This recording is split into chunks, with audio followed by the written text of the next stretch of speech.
ফের রাজ্যে ক্ষমতায় এলে দেড়গাঁওয়ে 4 গুণ বেশি উন্নয়ন হবে। নির্মাণ করা হবে মেডিকেল কলেজ এবং নয়া স্টেডিয়াম। পর্যটন ক্ষেত্র গড়ে তোলার ক্ষেত্রে বিশেষ পদক্ষেপ নেবে শাসক দল বিজেপি। প্রতিশ্রুতি মুখ্যমন্ত্রী হিমন্ত বিশ্ব শর্মার।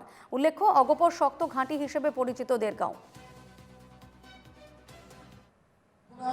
ধন্যবাদ আর কৃতজ্ঞতা জ্ঞাপন করিছো।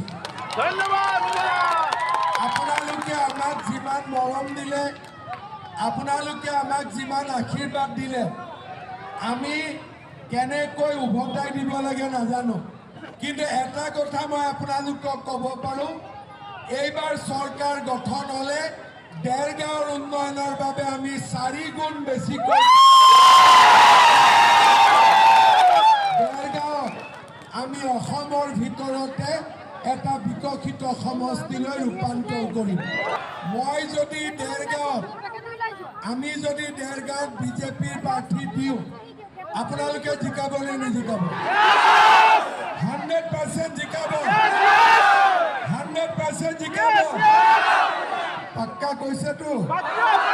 ঠিক আছে, তেতিয়াহ'লে মই চেষ্টা কৰিম এইবাৰ যাতে দেৰগাঁৱত পদুম ফুল ফুলে।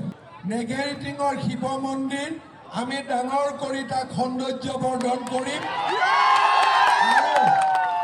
দেৰগাঁৱত যি আছাম পুলিচৰ মাটি আছে, তাত ভগৱানে কৰিলে আমি এখন মেডিকেল কলেজ কৰিম। ভাল হ'ব। দেৰগাঁৱত ষ্টেডিয়াম এখনো লাগিব নেকি?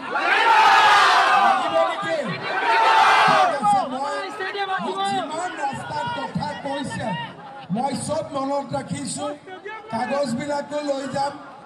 ইলেকশ্যনৰ আগত কিমান পঢ়ো নাজানো, পিছত পুৰা পঢ়িম, হ'ব?